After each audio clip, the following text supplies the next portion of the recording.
מי באמת מנצח במלחמה הנוכחית מול איראן? לעניות דעתי, הניצחון הגדול הוא שיש שיתוף פעולה צבאי חסר תקדים בין ארצות הברית לבין ישראל, אבל דבר חשוב עוד יותר הוא שארצות הברית לא באה לפה כדי לחלץ את ישראל מצרה, אלא ארצות הברית הגיעה לכאן כדי למנף את היכולות הייחודיות של ישראל, בראש ובראשונה בתחום המודיעין. המלחמה מושתתת על איסוף מודיעיני, והפעילות של ישראל היא ייחודית בעולם בכלל, ומבין כל בעלות הברית של ארצות הברית, אף אחת לא יכולה הייתה להעניק לצבא האמריקאי את המודיעין שהוא קיבל מישראל. דבר אגב שקשור למה שאמר בעבר מי שהיה ראש המודיעין של חיל האוויר האמריקאי, הגנרל ג'ורג' קיגן, שאילו ארצות הברית הייתה רוכשת בעצמה את המודיעין שמקבלת מישראל, הייתה צריכה להקים 5 סוכנויות ביון, 5 CIA.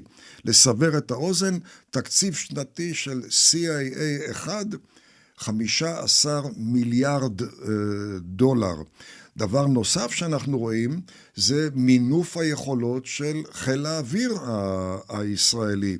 אין ספק שחיל האוויר האמריקאי הוא הגדול בעולם, המשובח בעולם, אבל הניסיון המבצעי של טייסי חיל האוויר הישראלי הוא מעל ומעבר למה שחיל האוויר האמריקאי יכול לצפות, אפילו הייתי אומר בעשרות השנים הבאות, כתוצאה מנתונים אובייקטיביים של עצימות האיומים על ישראל והצורך לתפעל את חיל האוויר. כתוצאה מכך, טייסי חיל האוויר רכשו מיומנות, בייחוד בהפצצות כירורגיות, וכאשר מדובר על ניטרול גורמים רבים במשטר של האייתולה באיראן, וצריכים את המתקפות הכירורגיות, ישראל היא ייחודית, ויש לה את היכולות שמשלימות את היכולות של האמריקאים. אוקיי, מדהים. אתה נוגע פה בהמון דברים שאני ממש רוצה להתייחס אליהם, אבל אני רוצה ברשותך להתמקד במילה ניצחון. האם אתה מחשיב את השיתוף פעולה הזה כניצחון, או שהמערכה הזאת לדעתך כבר נוצחה, או שאולי אפילו הפוך? מה בעצם אתה חושב? אני לא מתייחס לשיתוף פעולה כניצחון, אלא שיתוף הפעולה שופך אור על המציאות של ישראל, לא כאיזה גוף שנטול אמצעים שמשווע לסיוע אמריקאי, אלא שותף, השותף הבכיר ביותר של ארצות הברית בעולם. לא אנגליה, לא גרמניה, לא צרפת, לא אוסטרליה, לא דרום קוריאה, לא נאטו כנאטו, יכולים להעניק לאמריקאים מה שישראל מעניקה להם. לגבי ניצחון, כמובן, זה בידי ההנהגות, מה הם מגדירים כניצחון. לעניות דעתי, לא יהיה ניצחון ללא שינוי משטר. חזרה על מה שהיה בעבר, מכות צבאיות, משא ומתן, וחזרה למה שנקרא בטעות שקט, משחק לידי, במקרה זה, משטר האייתולה, כמו ששיחק ומשחק לידי חמאס. כן. עבור ארצות הברית ועבור ישראל, ניצחון משמעותו שינוי המשטר. כל דבר אחר שמשאיר את משטר האייתולה מוכה ככל שיהיה מוכה, ייתפס בעיני המזרח התיכון וגם בעיני סין ורוסיה כעדות לכך שארצות הברית היא במקרה הטוב אצן ל100 מטר. לא יכולה להתחרות במרתון. ואי אפשר לנצח במזרח התיכון או בעולם אם אתה לא רץ מרתון.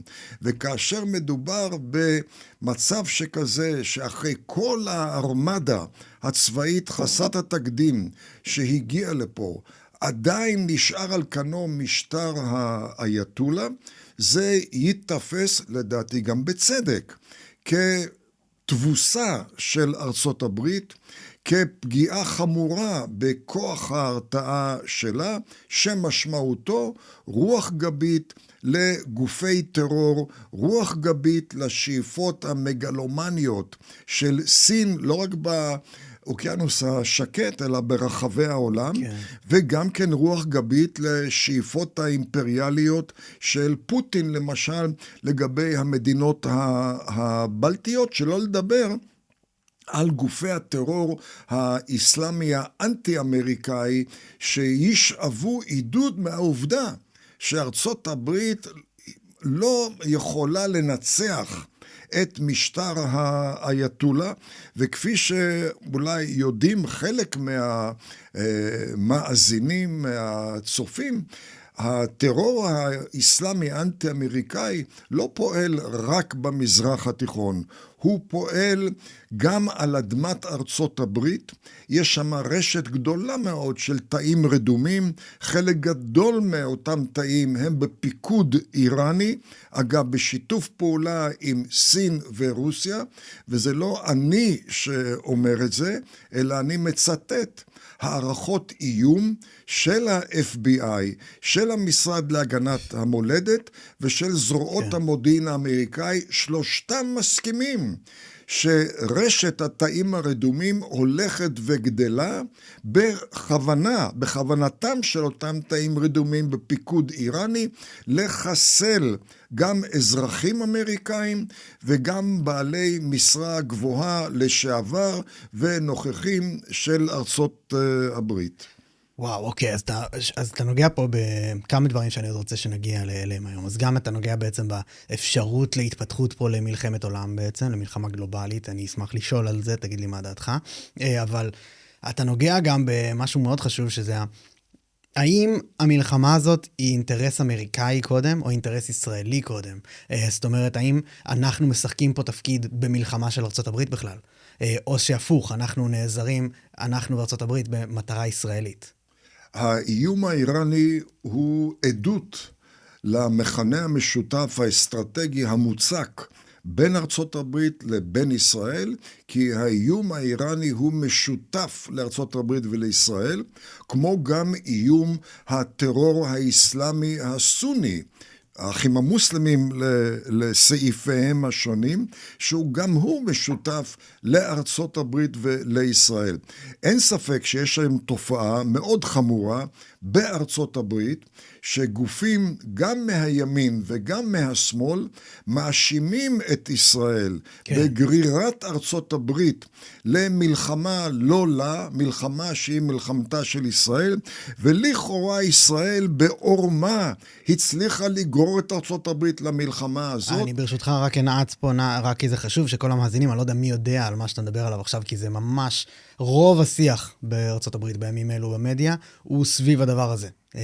על האם בעצם נגררו בגלל ישראל, והמון המון האשמה לישראל. אז מי שלא יודע, שווה מאוד לראות.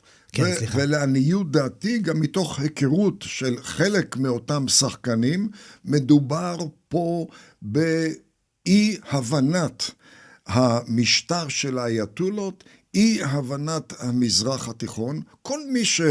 כל מי שלמד מבוא למשטר האייתולה באיראן או למזרח התיכון, יודע שגם אם לא הייתה מדינת ישראל במזרח התיכון או בעולם כולו, משטר האייתולה שבא לעולם בפברואר 1979 מחויב לחוקה שהוא פרסם, שמתבססת על אידיאולוגיה בת 1400 שנים, שקוראת להפלת כל המשטרים שהם קוראים להם המשומדים הסונים, ואחר כך לפנות להכרעת מה שהם קוראים הכופר המערבי, ובמיוחד השטן האמריקאי הגדול.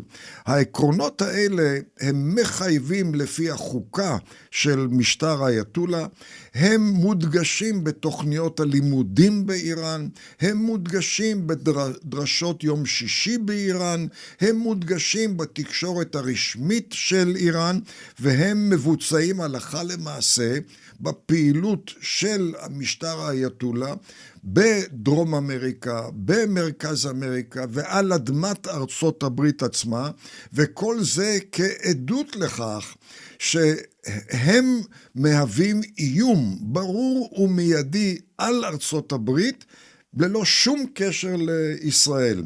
הם גם מהווים איום על ישראל בין היתר ובמיוחד משום שהם בצדק רואים את ישראל כמוצב הקדמי היעיל ביותר של ארצות הברית במזרח התיכון.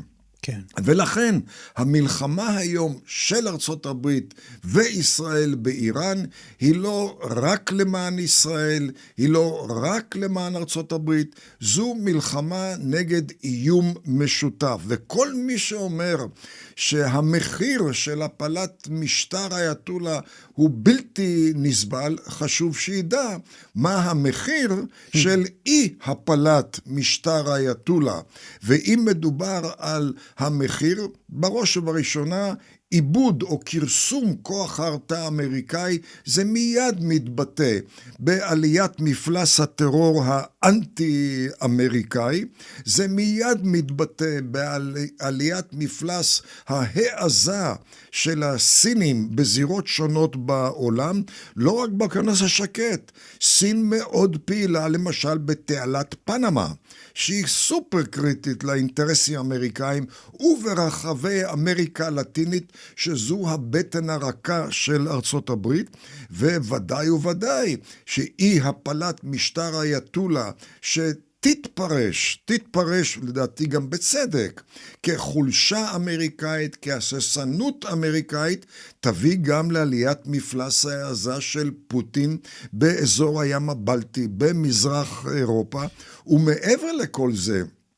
כאשר מתכרסם כוח ההרתעה האמריקאי ועולה מפלס הטרור האסלאמי, מה זה אומר לגבי קיומם של כל המשטרים הערבים הפרו-אמריקאים, בראש ובראשונה מפיקות הנפט, ערב הסעודית, איחוד האמירויות, בחריין, כווית, אומן וגם ירדן ומצרים ועד למרוקו. מה תהיה ההשפעה כאשר הטרור האסלאמי כתוצאה ממה שנתפס, בצדק או לא בצדק לא רלוונטי, אבל זה יתפס כחולשה אמריקאית, מה המשמעות לגבי אזור שיש בו 48% מעתודות הנפט בעולם, אזור שיש בו צמתות קריטיים של סחר בינלאומי בין אסיה לבין העולם המערבי, אזור שהוא מחולל הטרור האסלאמי מרכזי נגד מערב אירופה ונגד ארצות הברית. ולכן כל מי שאומר קשה מדי להביא להפלת המשטר, כדאי שידע, יש פה מחיר, ועוד דבר, מחיר אחד. אי הפלת משטר האייתולה יסלול את הדרך להתגרענות איראן. יש גורמים בארצות הברית שאומרים, מה הבעיה? גם רוסיה גרעינית, גם סין גרעינית, גם צפון קוריאה גרעינית, גם פקיסטן גרעינית. אין דומה בין אלו לבין משטר אייתולה גרעיני. מדוע? משטר אייתולה גרעיני, חס וחלילה, יהיה המשטר הגרעיני האפוקליפטי, הראשון בהיסטוריה האנושית. והמחיר שזה יגבה מהחברה האנושית יהיה קטסטרופלי עם 3 סימני קריאה שיגמד כל תרחיש רע ביותר של המחיר שידרש להפלת המשטר. למה הדבר דומה אגב? ישראל לפני שהפציץ את הכור הגרעיני בעיראק, נאמר אז לראש הממשלה בגין על ידי ראשי המוסד ואמן וכו', אל תעשה את זה. זה יביא למתיחות חסרת תקדים ביחסים עם ארצות הברית, זה יביא למתקפה כלל אסלאמית על ישראל, זה יביא לחרם כלכלי עולמי על ישראל. מה השיב בגין? אתם צודקים, זה יכול להיות. אבל אם לא נתקיף, אולי גם יהיה ראש גרעיני שיפגע בישראל. ולכן כל מה שאמרתם לי מתגמד לעומת ראש גרעיני אחד, אותו דבר היום לגבי השינוי המשטר באיראן. אוקיי, אז בשנת 1953 היה ראש ממשלה באיראן בשם מוסדק, שהפך יותר ויותר לפרו-סובייטי, וקיצץ לחלוטין את כנפיו של השאה הפרסי הפרו-אמריקאי. ארצות הברית החליטה שזה בלתי נסבל, וללא כוחות צבא בקרקע, אלא בהסתייעות בגורמים מקומיים, הביאה לשינוי משטר. וזה עבד עד 1978, כאשר ארצות הברית החליטה שנראה לה שהשאה הפרסי שהיה השוטר האמריקאי של המפרץ הפרסי, היא החליטה שהוא עריץ מדי, והוא מפר זכויות אדם, וחשוב לשמור על זכויות האדם, ונראה היה אז לארצות הברית, ל-CIA, למחלקת המדינה, לבית הלבן, שאותו איש דת זקן בגולה בפריז בשם אייתולה חומני, הוא עשוי להיות שותף נוח יותר לארצות הברית. מדוע? כי הוא מוסלמי אדוק, ולכן הוא אנטי-קומוניסט, ולכן הוא יהיה נוח, נוח לארצות הברית.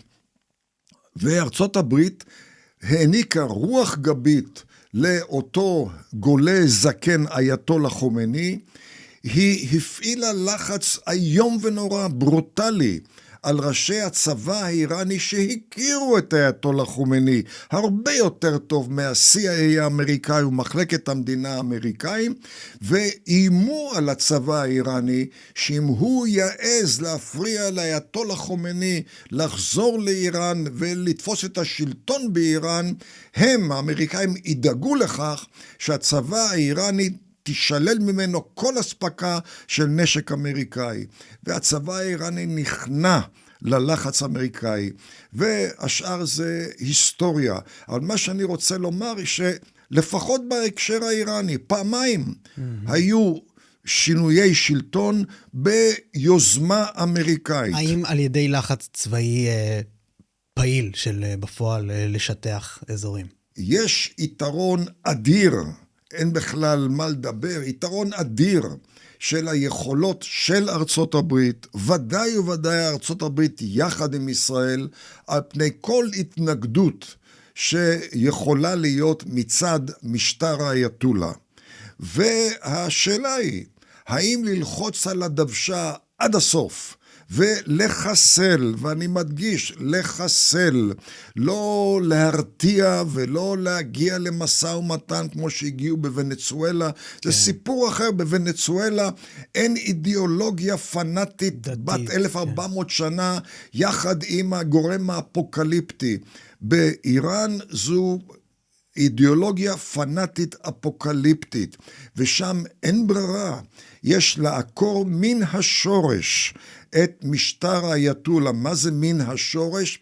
לעקור את זה ממערכת החינוך של איראן, לעקור את זה ממערכת העסקים של איראן, ממערכת הפוליטיקה האיראנית ומערכת הצבאית האיראנית.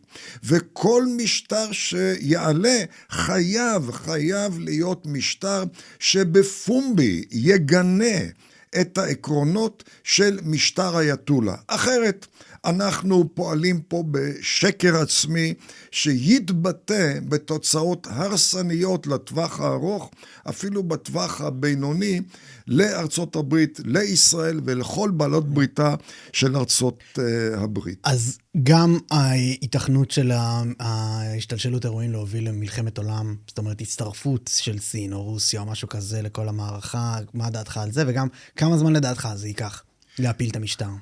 לי אין ספק שנחישות אמריקאית תנטרל את סין ואת רוסיה. חולשה אמריקאית תגרה יותר את סין ורוסיה, וזה דבר טבעי. כאשר אתה נמצא בסביבה אלימה, וזה המזרח התיכון, איראן, משטר אייתולה, זה אלימות בריבוע. כאשר אתה נמצא בסביבה אלימה, ואתה מגלה הססנות, אתה נתפס כחלש, ומרטיב את התיאבון של האויבים שלך, גם במזרח התיכון וגם מעבר למזרח התיכון. האינטרס של הנשיא טראמפ, כפי שהוא הגדיר את זה, בערב הבחירות שנודע על ניצחונו בנובמבר לפני שנה, האינטרס העל הוא הצהיר את זה, הפסקת המלחמות, צמצום המלחמות, מניעת המלחמות.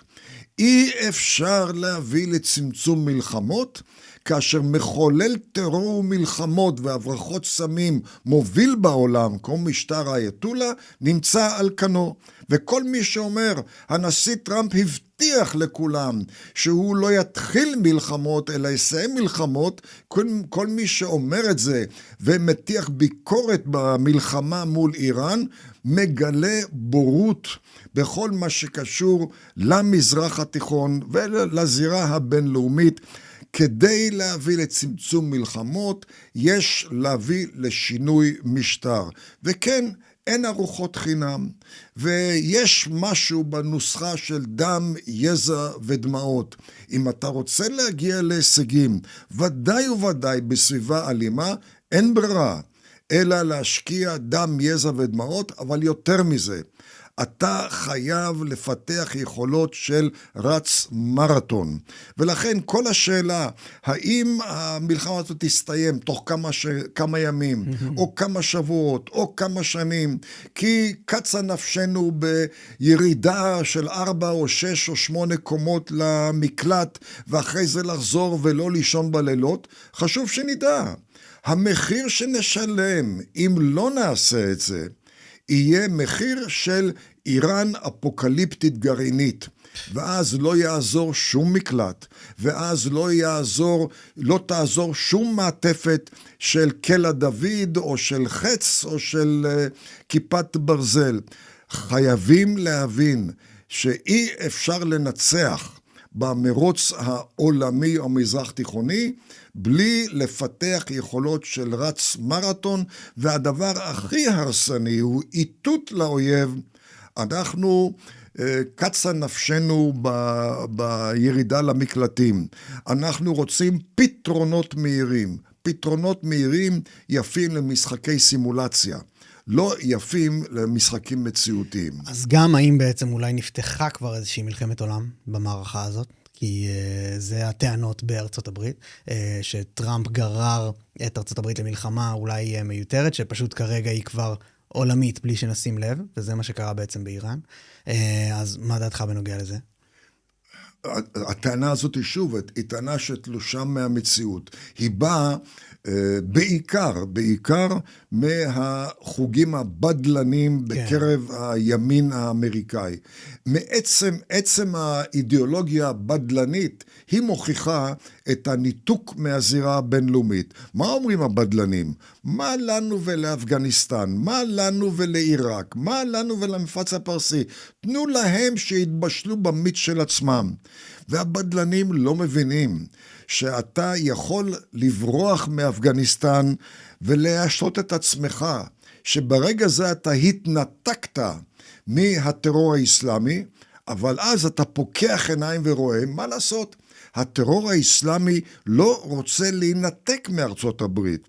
הוא רוצה להכריע את ארצות הברית, והברירה שעומדת בעיני ארצות הברית היא להילחם מול הטרור האסלאמי בשוחות שלו, או להילחם בטרור האסלאמי בשוחות ניו יורק ושיקגו וסן פרנסיסקו ולוס אנג'לס ופילדלפיה ויוסטון ודלס, כפי שראינו ב-11 לספטמבר 2001. ולי אין ספק שאם ארצות הברית תנהג כך, כפי שנהגה בבריחה מאפגניסטן, ותניח למשטר האייתולה להישאר על כנו בצורה מקוצצת כזו או מקוצצת אחרת, היא תביא לכך שהגל הבא של הטרור יגמד את ה-11 לספטמבר 2001, והברירה שוב פעם היא בידי ארצות הברית. האם את רוצה להתמסר ולפעול לפי המציאות שהיא נכון, מתסכלת,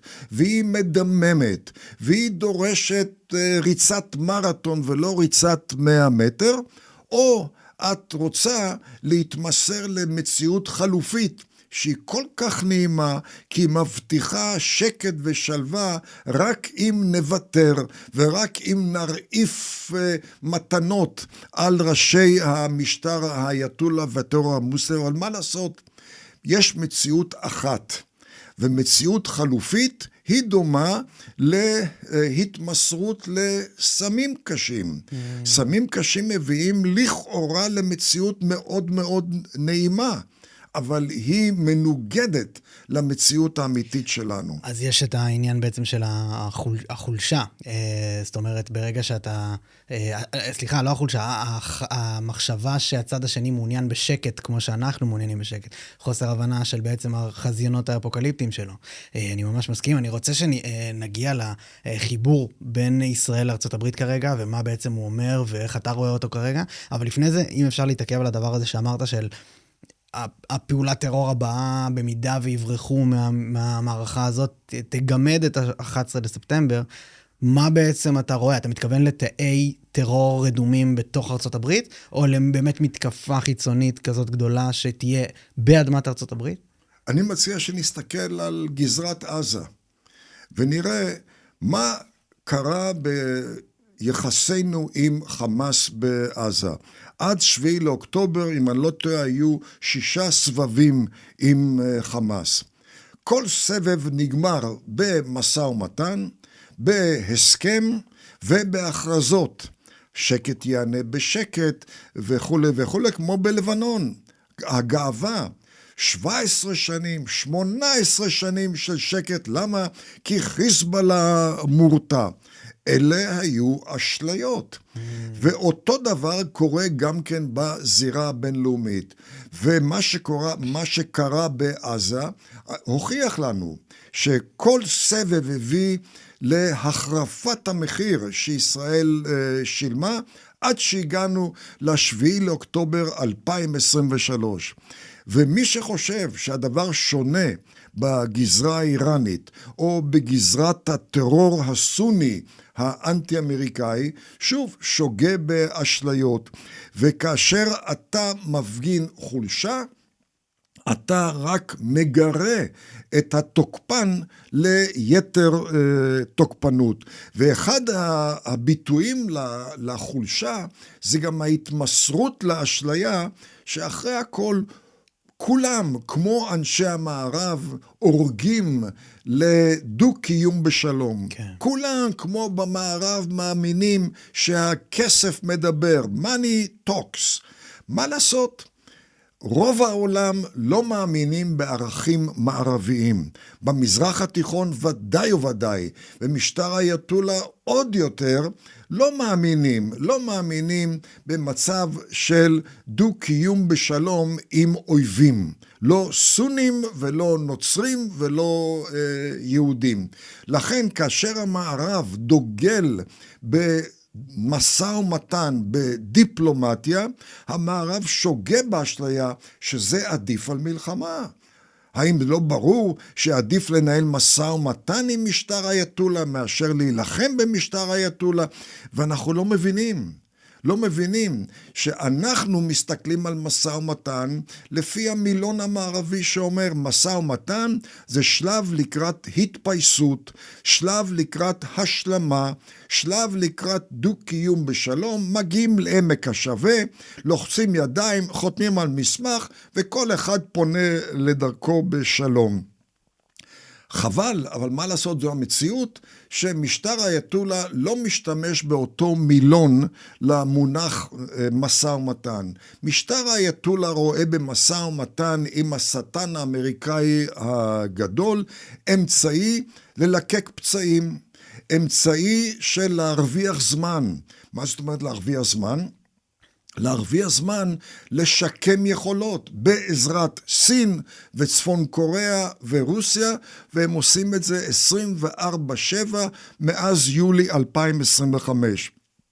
וגם להרוויח זמן עד נובמבר הקרוב. נובמבר הקרוב, בחירות אמצע כהונה בארצות הברית, יש סבירות לא קטנה שהרפובליקנים עלולים מבחינתי, באופן אישי, עלולים להפסיד את הרוב שלהם בבית הנבחרים ובסנאט. אם אכן זה יקרה, גם אפילו באחד משני הבתים, ודאי בשניהם, זה עלול להפוך את הנשיא טראמפ לברווז צולע. לא רק ברווז צולע, אלא גם כן למתנתק בהדרגה מהזירה הבינלאומית, כי כל מעייניו יופנו לזירה הפנימית. זו משאת הנפש של האייתולות, ולכן סגנון המשא ומתן. אנחנו בעיקרון מקבלים את מה שהאמריקאים הצענו, אבל דרושים לנו שבועיים ללבן את הדברים. ואחרי זה אנחנו הגענו לנוסחה שיכולה לסיים את הסכסוך, אבל דרושות עוד שיחות כדי ללבן, ומרוויחים עוד יום ועוד שבוע, והזמן עובר מהר. אבל כל זה חוזר לעניין, האם אתה בוחן את משטר האייתולה לפי או דרך משקפיים מערביות, או אתה בוחן את משטר האייתולה דרך משקפיים איראניות ומזרח תיכוניות. המשקפיים המערביות הרבה יותר נעימות, אבל הן לא רלוונטיות. הן הרסניות, כי הן מבוססות על אשליה.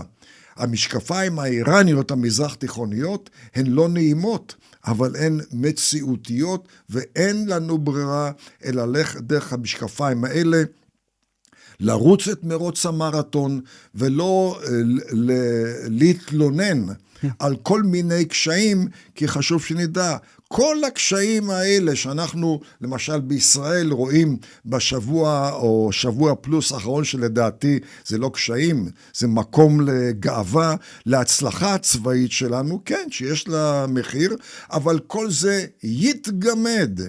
אם אנחנו נשאיר על כנות משטר האייתולה, נאפשר לו לשקם יכולות, להגיע ליכולות גרעיניות, ואז ישמרנו האל. וואו.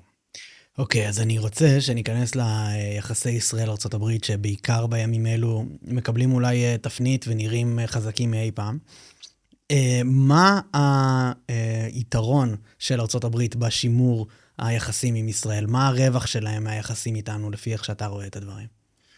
אין ספק שארצות הברית מבינה יותר ויותר, במיוחד מיוני לפני שנה, ועוד יותר ממה שמתרחש ב10 ימים האחרונים, שישראל היא לא סתם בעלת ברית, היא בעלת ברית ייחודית, שמעניקה לארצות הברית שירות והטבות, שאף בעלת ברית אחרת לא יכולה להעניק לארצות הברית. ביוני 2025, ישראל למעשה נטרלה את מערכות ההגנה האווירית ואת חיל האוויר של איראן, ובכך אפשרה לארצות הברית להפציץ את 3 מרכזי הגרעין המובילים של איראן ללא שום הפרעה. כל זה נעשה מדוע? כי ישראל היא למעשה נטרלה את המוקשים שבדרך.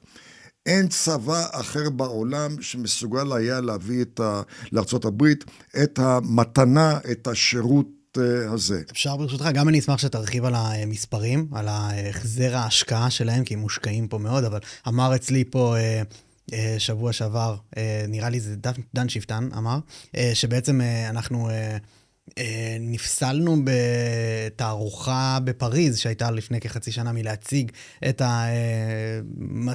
היכולות הצבאיות שלנו, בהקשר לנשקים האמריקאים, בין היתר, ומה שקורה עכשיו באיראן זה בעצם תערוכה שאנחנו עושים לעולם. בעצם זה מייצר רכישות חדשות של נשק. גרמניה, אירופה, כולה עכשיו במרוץ חימוש מהפחד מפוטין ומדברים נוספים.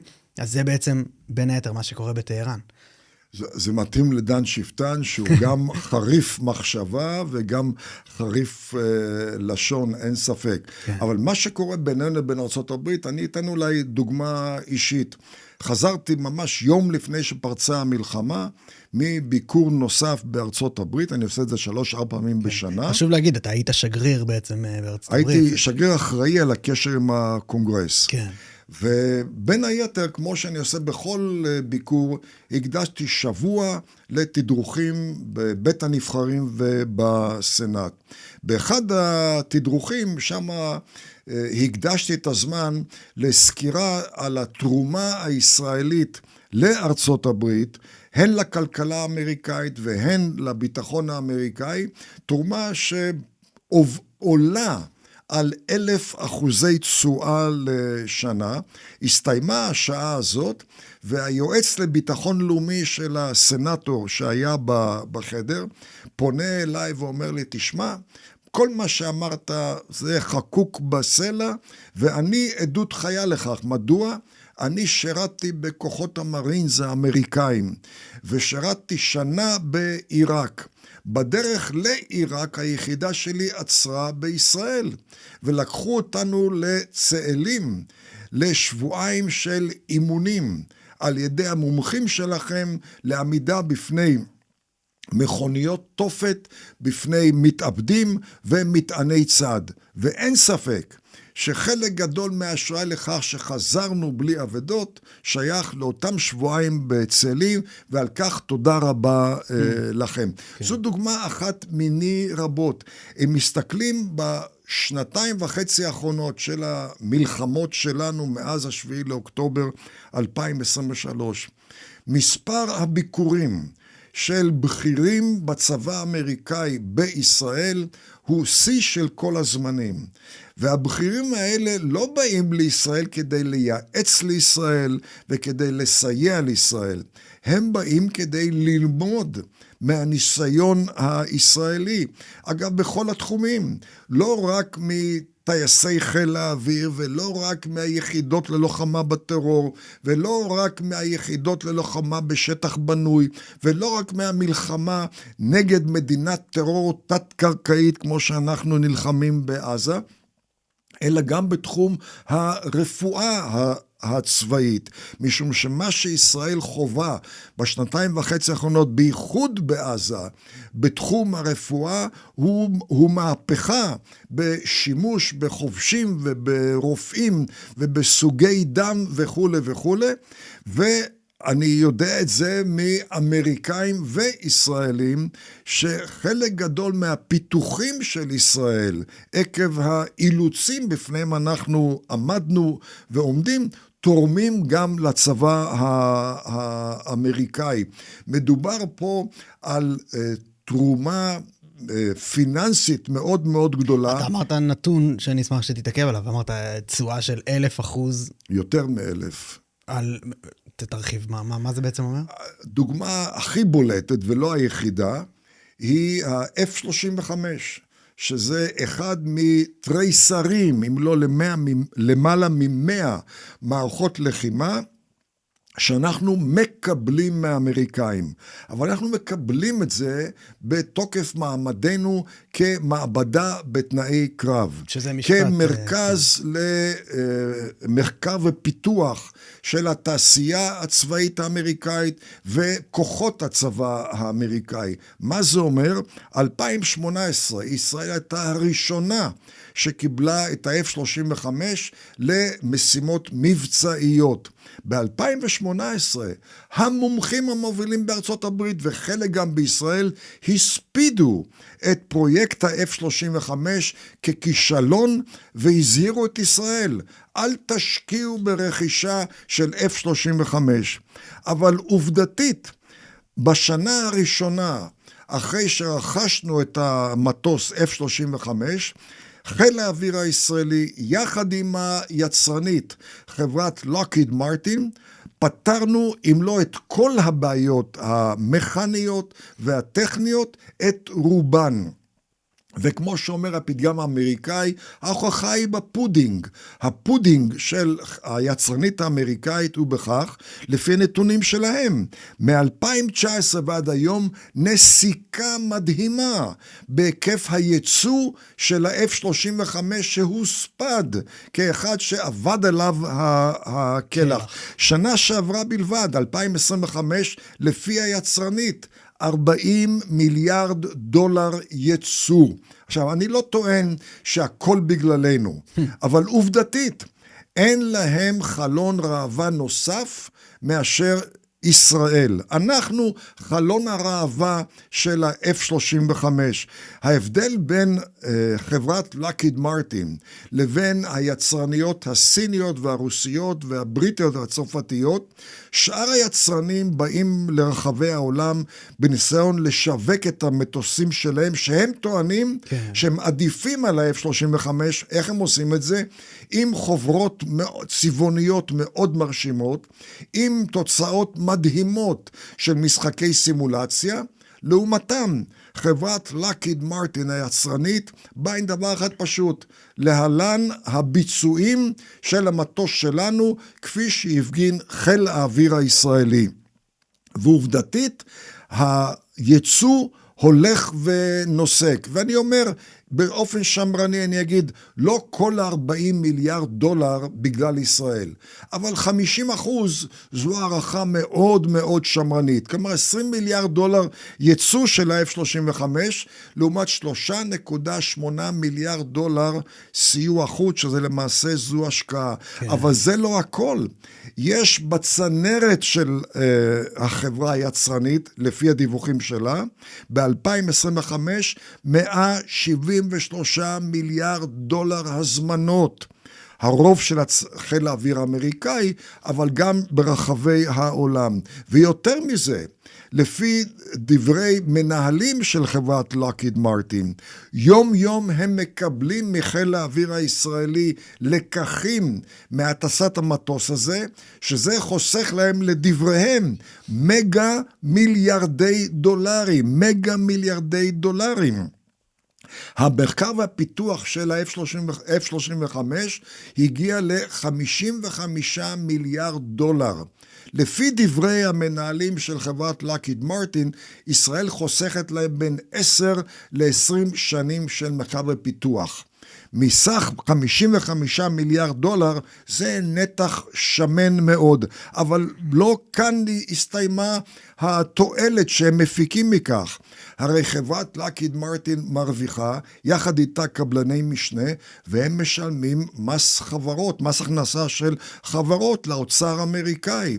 הם מעסיקים בקו הייצור של ה-F-35, החברה המייצרת וקבלני המשנה, 290,000 איש שמשלמים מס הכנסה. אם אתה מחשב את מס הכנסה של החברות ומוסיף לו מס הכנסה של 290,000 העובדים, אתה מגיע פחות או יותר ל3 מיליארד דולר מדי שנה, שזה פחות או יותר מה שנקרא בטעות סיוע החוץ של האמריקאים.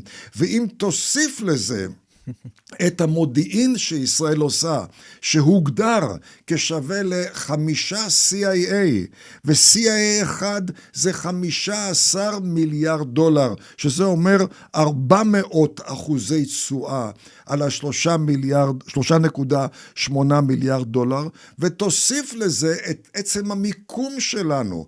המיקום שלנו הוא באזור קריטי ביותר, וכפי שדיברנו מקודם, אנחנו נחשבים בעיני משטר האייתולה ובצדק, כמוצב הקדמי המוביל של ארצות הברית. אם לא היינו פה, הם היו צריכים לשגר לאזור מספר נוסעות מטוסים אמריקאיות ומספר אוגדות יבשה אמריקאיות. היום לייצר נושאת מטוסים אמריקאית מהרמה המשופרת בין 10 ל-13 מיליארד דולר כל נושאת מטוסים. זה אומר רק נושאת מטוסים אחת, ואנחנו שווים הרבה יותר מאשר אחת, אבל כל אחד זה 340% תשואה. לכן, ואגב, לשגר אוגדה של כוחות קרקע מארצות הברית למזרח התיכון עולה $1 מיליארד לשנה. וכדי להביא לביטוי את ההבדל בינינו לבין מדינות נאט"ו, שנחשבות כאילו בעלות ברית עליונות, במערב אירופה יש כ-80-90 אלף חיילים אמריקאים. מדי שנה האמריקאים משקיעים, חלק מתקציב הביטחון שלהם, $35 מיליארד לתחזוקת הבסיסים במערב אירופה. בישראל אין בסיסים אמריקאים, אין חיילים אמריקאים, הם מקבלים את התרומה שלנו תמורת $3.8 מיליארד. $3.8 מיליארד שמפיקים הרבה מאוד, לעומת $35 מיליארד שלא ברור בדיוק מה הם מפיקים, האם הם מפיקים, נותן למישהו, שמי שמשקיף על זה, מושג עד כמה התרומה של ישראל היא ייחודית בעיני האמריקאים, ומדוע לפני מספר ימים גם מזכיר ההגנה האמריקאי, גם הרמטכ"ל האמריקאי, במסיבות עיתונאים הדגישו את תרומתה הייחודית של ישראל. הם אמרו אפילו, זה בניגוד לבעלות הברית המערביות שבאות מאירופה. כן, אז גם אתה נוגע פה בעצם בחידוש בנוגע לדברים שאתה אמרת אפילו בפרקים קודמים שלנו, זאת אומרת, זה נתונים מעודכנים ממש לעכשיו, נכון? אלא אם כן אני מבין לא נכון. כן. בהחלט. אז שזה מרתק בפני עצמו. גם אתה נוגע בעניין המעבדה בתנאי קרב, שאנחנו, אותי זה מקומם לשמוע שאנחנו, אתה יודע, נתונים לזה, אנשים... הברירה להיות מעבדה בתנאי קרב, כמו למשל המעבדות של מייקרוסופט. מה רע בעובדה ש-250 ענקיות הייטק אזרחי אמריקאיות מקיימות בישראל מעבדות מחקר ופיתוח. למה? למנף את כוח המוח בישראל. אותו דבר עושות התעשיות הביטחוניות, ממנפות את כוח המוח ואת הניסיון הישראלי. זה עדיף מאשר להיות איזה קבצן שפושט יד ומבקש תרומה. את זה אני מבין לגמרי, אבל גם מעניין אותי למה בעצם הבדלנים בארצות הברית שנגענו בהם פה לא מעט, את זה מפספסים, את ההחזר השקעה, את התרומה הכלכלית הגדולה של התמיכה בישראל, של ארצות הברית. זה מאוד מוזר בעיניי, אבל הקולות הישראלים שעולים לאחרונה, מה זה לאחרונה? כבר שנים, בנוגע לשיתוף עם ארצות הברית, וגם השיתוף שגדל יותר ויותר, פתחו פה הרי בסיסים, יש פה באמת, כמו שאמרת, שיא חסר תקדים של בכירים גנרלים אמריקאים שמסתובבים פה בקריה ובישראל בכללי. לא כולם בטוחים שזה חיובי מהאינטרסים הישראלים, היהודיים של המדינה הזו. אז מה דעתך על זה? עוד פעם, זה נוגע להכרת המציאות. כמובן שמי שלא מכיר את המציאות, סבור. כוח על שולח לפה גנרלים. למה הוא שולח גנרלים? כדי להגן על בעלת הברית הקטנה, והוא משפיע על ההחלטות. והם לא תופסים שמגיע לפה האדמירל קופר, שהוא מפקד פיקוד המרכז האמריקאי שמופקד על המזרח התיכון, מפרץ הפרסי. אדמירל קופר לא בא לפה לפקד, והוא לא בא לפה להנחות, הוא בא לפה כדי ללמוד.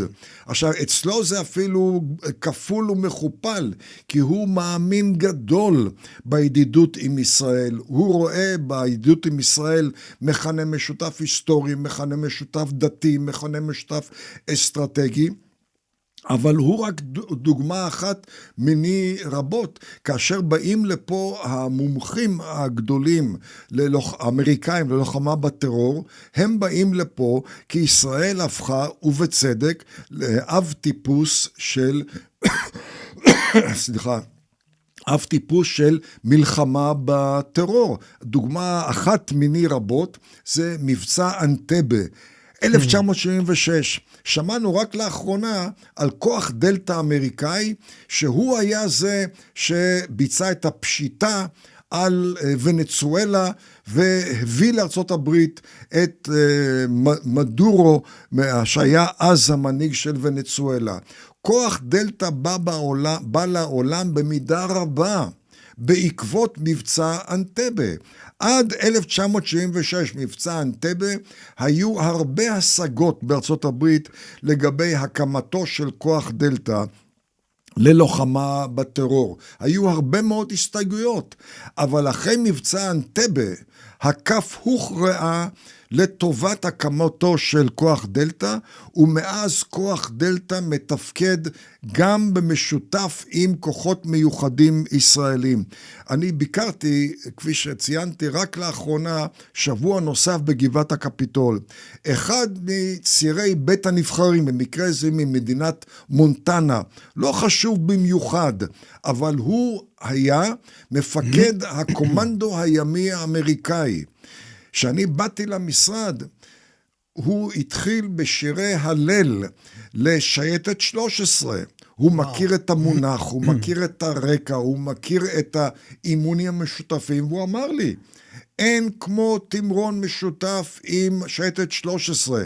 זה הביא לו וליחידה שלו, הקומנדו הימי האמריקאי, תועלת שלא קיבלו בשום מקום אחר. הוא אומר, למדנו הרבה על תפקידם של אנשי קומנדו ימי, אבל עד שראינו שייטת 13, איך היא מתאמנת, מה האתגרים שהיא מציגה לפניה, לא הבנו את הפוטנציאל שלנו, הקומנדו הימי האמריקאי. בעצם מה שאתה אומר זה שאנשים שחוששים מהשתלטות אמריקאית על כל התשתיות שלנו, על המוסדות הצבאיים, בעצם זה הפוך, זאת אומרת, הם באים ללמוד, לא להשתלט על בהחלט, יש פה שיתוף פעולה פורה ביותר, והכרה אמריקאית בעובדות. זה לא בגלל שאנחנו טובים יותר, יש לנו אתגרים שהם בעצימות גבוהה, שאף פעם לא חוו אנשי צבא אמריקאים. כן. למה לא ללמוד מזה? לדוגמה אחרת, יש בפיקוד המרכז מטוסי קו אמריקאים.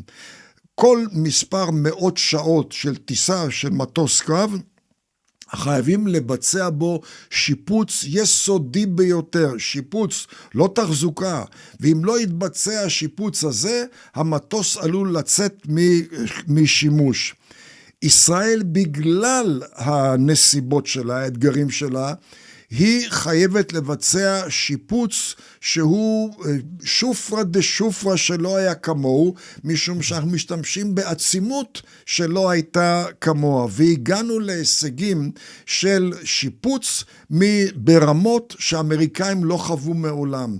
ואני שומע מאנשים שמכירים את הנושא הזה, שאנשי פיקוד המרכז האמריקאים שוקלים להביא לארץ את המנועים של מטוסי הקרב המוצבים באזור המפרץ הפרסי, להביא אותם לשיפוץ לישראל כדי ליהנות מהאיכות שאין לה אח ורע שישראל פיתחה. שוב פעם, לא כי אנחנו חכמים יותר, לא כי אנחנו טובים יותר, כי אין לנו ברירה. וואו, מרתק ממש. מה ההשפעה של זה על בעצם יחסים? זאת אומרת, ועל פיתוח הנשק, מה שאנחנו רואים כרגע, האם לדעתך, סליחה, האם זה מעצים את היחסים בין ישראל לארצות הברית, או שבעצם קורה פה משהו אחר? אין ספק שיש כרסום, להערכתי, חסר תקדים, בתדמית של ישראל בארצות הברית. כן, איך זה קורה במקביל? מעט כרסום בין האגף השמרני, אבל כרסום סוחף, באגף הליברלי יותר, באגף של המפלגה הדמוקרטית. הכרסום הזה, אבל אסור לראות אותו כתופעה פטליסטית. בוא נשב ביציע, נתבונן, נקונן, ונסתכל כל פעם כמה אחוזים בעד וכמה אחוזים נגד. יש לישראל תפקיד מרכזי במשימה הקריטית לבצע סיבוב פרסה ולשקם את מעמדנו. זה אפשרי, זה אפשרי, אבל זה מחייב שינוי מהותי מן השורש של ההיערכות שלנו בארצות הברית, גם ההיערכות האישית, מספר האנשים, מקום האנשים, וגם כן ההיערכות של הנושאים. חלק גדול מהביקורת כלפי ישראל נובע מחוסר ידע, חוסר הבנה של המזרח התיכון וחוסר הבנה של תפקידה של ישראל.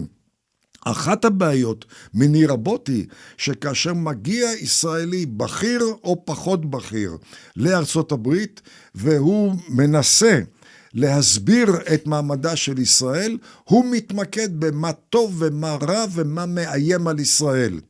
וזה בזבוז זמן.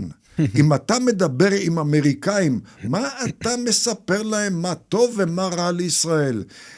תנסה להתמקד מה חשוב לאמריקאים, איך ישראל משפיעה על האינטרסים האמריקאים, מדוע איראן היא איום על האמריקאים.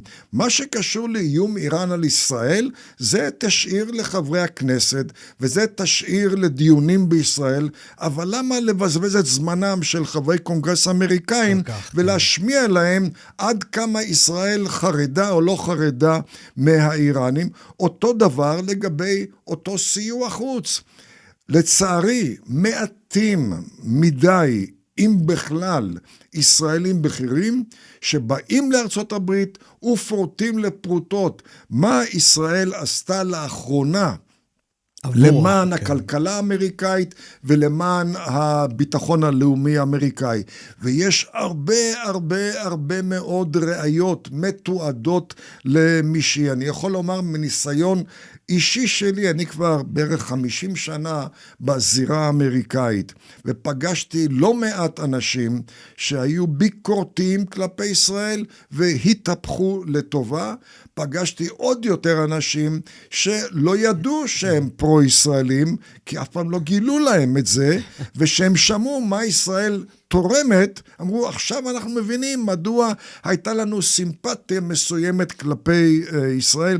רק אתמול במקרה קיבלתי אימייל ממנהיגה של המפלגה הרפובליקנית, אחת המנהיגות במדינת טקסס, והיא כותבת שם באימייל, לפני שנתיים פגשתי אותך בסדרת הרצאות בטקסס, לראשונה שמעתי מה ישראל תורמת לארצות הברית, לראשונה הבנתי את האיום של משטר האייתולות על ארצות הברית, מאז כל מה שמתרחש רק מגבה יותר ויותר את מה שאמרת באותן הרצאות. תודה רבה לך שבאת לטקסס וקיימת את אותן הרצאות. עכשיו, היא לא היחידה שכך, אבל היא מהווה דוגמה לכך שיש פוטנציאל אדיר שלא יודע שהוא פרו-ישראלי, כי אנחנו הישראלים מתעקשים לא לגלות לו את הדבר הזה. אחת התגובות הטיפוסיות שאני שומע בקונגרס בעקבות שבוע של תדרוכים שאני עושה 3-4 פעמים בשנה, זה מר אטינגר, אתה לא הישראלי הראשון שבא למשרד שלי, בית הנבחרים או בסנאט, אבל אתה הישראלי הראשון שכמעט לא מדבר על ישראל. אתה רק מדבר על ארצות הברית, ואתה הראשון שהבהיר לי שסיוע החוץ האמריקאי לישראל זה בוננזה למשלם המיסים האמריקאי. תאמר לי, למה ישראלים אחרים לא מאמצים את אותה גישה? הרי אתה מנסה לשכנע אותי שאני אקנה את המרכולת שלך כי היא טובה לי.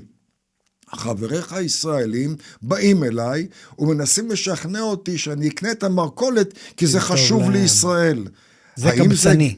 סליחה? זה בדיוק הקבצנות שאתה מסרב נכון. זה גם נראה לי חלק מזה שאתה בעצם היית בארצות הברית כל כך הרבה זמן, ואתה מכיר את התרבות שלהם ואת השפה והכל. הם נורא נורא טובים בדיוק בזה, בלמכור את לא, זה לא שאלה של למכור, זה שאלה של היגיון. כל מדינה פועלת לפי האינטרסים שלה. כן. ארצות הברית לא מעניקה לישראל 3.8 מיליארד דולר, כי ישראל שואפת שלום. ארצות הברית מעניקה את הכסף הזה, כי הוא חוזר אליה בריבית דריבית. זה מה שאני התכוונתי. אבל אנחנו צריכים להציג את זה בפני האמריקאים, שרובם לא ערים לכך. אז באמת, ישראלים רבים לא טובים בזה, זה מה שאני מנסה להגיד, ובאמת, אני ממש מסכים עם מה שאתה אומר, זה מבוא להצלחה בכמעט כל תחום. אז אני כן אבל רוצה למקד גם את מה שדיברנו עליו, מאיפה שהגענו לפה. יש גם את המסד הדתי, התרבותי שמחבר בינינו לבין ארצות הברית, שהרבה לא מודעים אליו, אבל העניין שלה, באמת החזר השקעה ברמת הנשקים הצבאיים והפיתוח הטכנולוגי והכל, האם זה עומד להתחזק בעקבות המלחמה הנוכחית, או שזה בעצם שיא של דברים שכבר קרו? אין ספק שכל מלחמה מהווה זירה או חלון ראווה ליכולות מסוימות, למערכות נשק. יש סיבה שבשנתיים וחצי האחרונות של המלחמה באותן 7 חזיתות, הייצוא הביטחוני מישראל מרקיע שחקים. כן. לא היה כזה. מלחמת אוקראינה, רוסיה הביאה לנסיקה, אבל הנסיקה בשנתיים וחצי האחרונות היא חסרת תקדים. למה? כי העולם צופה ורואה מה הן היכולות של אותן מערכות לחימה ישראליות. אז אין אינטרס למעשה שלא יהיו מלחמות. יש אינטרס להמשיך את המלחמה. לא, ודאי שלא, משום שהרבה יותר כדאי לפתח יכולות דומות בתחום האזרחי. הרי כמעט כל הפיתוחים הם בעלי שימוש כפול. כמעט, לא כולם, שימוש לצרכים מבצעיים קרביים ושימוש לאמצעים אזרחיים. אבל אין ספק שלצד השימוש באמצעים צבאיים יש מחיר של המלחמה שאף אחד בעולם המערבי לא רוצה. כן. אבל לצערנו, מה לעשות? רוב העולם לא חושב כמו העולם המערבי. ואם אנחנו נגיע למצב שבו נחליט משיקולים תמימים שלנו, שלא רוצים לשאת חרב לנצח, זה יהיה התחלת הסוף של המדינה היהודית. למה? כי אנחנו נמצאים בשכונה שבה כולם נושאים חרב ביד, ואתה לא יכול להסיר את החרב באמצעים רטוריים, באמצעים דיפלומטיים. להסיר את החרב מחייב חרב חזקה יותר, וישראל מפתחת יכולות שאין היום לאף מדינה, כן. ומי שנהנה מזה הכי הרבה חוץ מישראל זה ארצות הברית, וארצות הברית מעריכה את הדבר הזה ממש כפי שהחברות המובילות של הטכנולוגיות האזרחיות מעריכות את העובדה שמקיימות פה בישראל מרכזי מחקר ופיתוח. לגמרי, מרתק. אוקיי, אז גם אני רוצה שנגיע לעניין הדמוגרפיה, נגעת בעזה, נגענו גם ביהודה ושומרון, מה בעצם הולך שם, אתה נוגע בזה הרבה, אני אשמח שנגיע לזה. שנייה לפני זה ברשותך, אם אתה יכול להרחיב על החיבור התרבותי דתי, בין ישראל לארצות הברית, שאולי באמת הרבה לא יודעים גם בישראל עליו לעומק, אבל בטח שלא בארצות הברית. יש שם המון מוסדות ומקומות, מדינות שלמות שמבוססות על כל מיני רעיונות יהודיים. כל התרבות האמריקאית מבוססת על מקורות תנ"כיים, בעיקר התנ"ך שלנו, וגם כן הברית החדשה. אבל בעיקר, וזה לא הדעה שלי, האבות המייסדים ציינו את זה, האבות המייסדים האמריקאים, ציינו את החשיבות של מה שהם קראו מורשת משה רבנו. משה רבנו בעצתו של יתרו הקים את רשויות השלטון. משה רבנו היה ראש הרשות המבצעת, אהרון היה ראש הרשות הרוחנית, במונחים שלהם השופטת, ו70 הזקנים היו הרשות המחוקקת. כן? האבות המייסדים מתייחסים לעובדה הזאת כמקור השראה ליצירת רשויות השלטון, ולקחו את זה צעד קדימה, שישראל לצערי לא עשתה את זה, והביאו להפרדה נחרצת בין הרשויות ולמרכזיות של הבוחר האמריקאי, מה שלא קיים לצערי בארץ. אבל הבסיס הוא בסיס תנכי. אין ספק שהזיקה לבסיס התנכי הייתה חזקה מאוד במאה ה-18 בקרב האבות המייסדים. היא הולכת ונחלשת עם הזמן, אבל עדיין היא קיימת. למשל, אחד הסמלים של הדמוקרטיה האמריקאית זה פעמון החירות האמריקאי. יש כאלה מאות רפליקות של הפעמון הזה ברחבי ארצות הברית, כולל בירושלים, שם אני מתגורר, גן הפעמון. על פעמון החירות חרוט משפט אחד: קראתם דרור לארץ ולכל יושביה. מאיפה לקחו את זה? ויקרא פרק כ"ה פסוק 10, זו התמצית של מושג היובל. מושג היובל לפי התורה, לפי מורשת משה רבנו, זה הביטוי לחירות. והאבות המייסדים ראו בחירות נוסח שנת היובל מקור השראה, ולכן על פעמון החירות האמריקאי פסוק מספר ויקרא. הפנים של משה רבנו, לוחות הברית, מתנוססים ברחבי ארצות הברית. בכנסת אין לזה זכר, אבל בבית הנבחרים האמריקאי, מול כס היושב ראש, נמצא פסלו של ראשו של משה רבנו. בבית המשפט העליון הישראלי אין לזה זכר, אבל בוושינגטון, באולמות בית המשפט העליון האמריקאי, 7 פסלים וחריטות עץ של משה רבנו ולוחות הברית. בספרייה הלאומית זה לא מופיע, אבל בספריית הקונגרס האמריקאי, שזה אתר תיירות מאוד בולט בארצות הברית, בעיר וושינגטון, באולם המרכזי, אולם ג'פרסון, ניצב פסל של משה רבנו ב2 מטר גובה. משה רבנו מחזיק את לוחות הברית.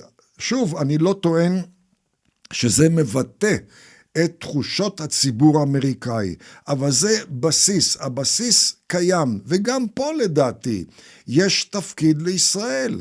האם אנחנו מציגים את זה, מרעננים את זה בקרב הציבור האמריקאי, או אנחנו מזניחים את זה, ואגב, רובנו פשוט מאוד לא מכירים את זה. כן. לא יודעים שזה קיים, ולכן לא משתמשים בזה. כן, או יותר גרוע, עושים הפוך בכל מיני דרכים. בעצם מתכחשים ליסודות האלה. מתכחשים, כל מיני דברים בסגנון הזה. זה מרתק. אם אפשר ברשותך לעבור באמת לעניין הדמוגרפיה, שפה אתה בעצם אומר שיש איזשהו בעצם שקר שאנשים מאמינים לו בנוגע לכמה אנשים בפועל קיימים בעזה, ביהודה ושומרון. זה מאוד משפיע על קבלת החלטות בישראל. אתה עשית מחקר מעצמך. אם אתה יכול להרחיב, אני אשמח לשמוע הכל. דבר ראשון, אני לא עוסק בעזה, אלא ביהודה ושומרון. הסיבה שאני לא עוסק בעזה, מאז ההתנתקות ב-2005, הנתונים משום שמאז ההתנתקות אין פיקוח על יציאות וכניסות, כמו שהיה עד ההתנתקות, ואז הכל זה ספקולציות, זו הערכה סובייקטיבית. אני לא מאמין בערכות סובייקטיביות, כאשר מדובר בדמוגרפיה, חייב להיות הכל מתועד. ואם מדברים על תיעוד, פה הבסיס לתובנות מקובלות, שאין להם שום קשר למציאות. הרשות הפלסטינית מפרסמת מדי שנה את מפקד האוכלוסין, וטוענת לפחות או יותר 3.25 מיליון ערבים ביהודה ושומרון. אבל אם אנחנו מסתכלים על הנתון הזה, ומביאים בחשבון שלדברי הרשות הפלסטינית, לפי הצהרות של ראש הלמ"ס הפלסטיני, לפי האתר של הרשות הפלסטינית, הם גם כוללים, פחות או יותר היום, זה כ500,000 ערבים, מיהודה ושומרון שהם בחול למעלה משנה. למה חשוב למעלה משנה? למעלה משנה, לפי תרגולת המקובלת בעולם, אדם נגרע מהמפקד. אני למדתי בארצות הברית תואר ראשון ותואר שני, אחרי שנה גרעו אותי ממפקד האוכלוסין של ישראל. זה לא השפיע על הזכויות שלי ועל מעמדי כישראלי, אבל אחרי שנה, ייתכן וכבר הוסיפו אותך במדינה שבה אתה גר. למנוע ספירה כפולה, אומרים, הדבר הפשוט, מדינת האם גורעת, עד שחוזר האדם לפחות ל-90 יום. יהודה ושומרון ב-1997, הרשות הפלסטינית הודיעה, 325,000 איש כבר למעלה משנה לא פה, אבל הוספנו אותו לשיקולים אלה ואלה ואלה, לא משנה לי מה השיקולים. ככה לא מנהלים דמוגרפיה, צריכים לגרוע את זה. מאז, ב-2005, בבחירות, זה כבר הגיע לפי ועדת הבחירות הפלסטינית ל-400,000 איש, היום זה כבר עבר את 500,000. אני לא שומע בכל הערכות הישראליות, המינהל האזרחי והאקדמאי X והאקדמאי Y, שמפיצים מספרים של ערביי ירושלים, שאומרים, רגע, אבל בוא נוריד את אותם אלה שכבר למעלה משנה לא נמצאים פה. הרשות הפלסטינית לא מכירה במאזן הגירה שלילי. למה? ככה. אני אומר את זה על סמך עימות שהיה בין הצוות האמריקאי-ישראלי שאני מייצג לבין הלמ"ס הפלסטיני, זה עימות שהיה במכון נאמן בטכניון בשנת 2006. ואז הודיעו אנשי הרשות הפלסטינית שלגבי דידם המאזן ההגירה הוא 0. אמרנו להם, אין דבר כזה. לא ייתכן שמספר היוצאים שווה למספר החוזרים לשטחי הרשות הפלסטינית, לא קיים באף מדינה בעולם, ואז בא חיוך ציני, לך שנשלוט במעברים, נגיד מה המספר האמיתי, עד אז זה 0. הם אומרים 0, אבל מהמפקד הפלסטיני הראשון ב-97 ועד היום, מדובר על 480,000 מאזן הגירה שלילי. 2025 לדוגמה, 19,000 מאזן הגירה שלילי. הממוצע של 5-10 שנים האחרונות הוא כ-20,000 מאזן הגירה שלילי מדי שנה. הם לא מכירים בזה. וזה מסתכם ב-480,000, בנוסף לאותם 500,000 פלוס שהם בחוץ, אבל נספרים כאילו שהם נמצאים פה, ואז גם בא מחקר של הבנק העולמי לגבי לידות. הצוות שאני מייצג, 3 אמריקאים, 6 ישראלים, מצאנו פערים מאוד גדולים בין מספרי הלידות לפי הלמ"ס הפלסטיני, מחד, לבין משרד הבריאות או משרד החינוך הפלסטיני מאידך. המשרדים האלה מספרים נמוכים בהרבה מהלמ"ס הפלסטיני. אפשר... לא, ובטח, יש לי הבהרות שאני צריך בתוך הדברים שאתה אומר, אז אם אפשר גם, מה הנתון הרשמי שהיום אנחנו כביכול יודעים לגבי זה, בפועל הדמוגרפיה, אבל מה ההשלכות גם של החוסר התאמה הזה בין המציאות לבין השטח?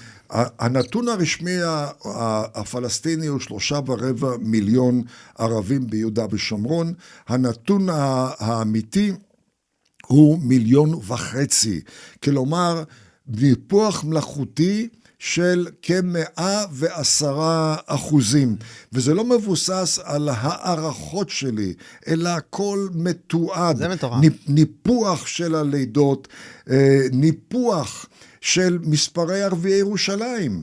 380,000 ערביי מזרח ירושלים נספרים במסגרת המפקד הישראלי.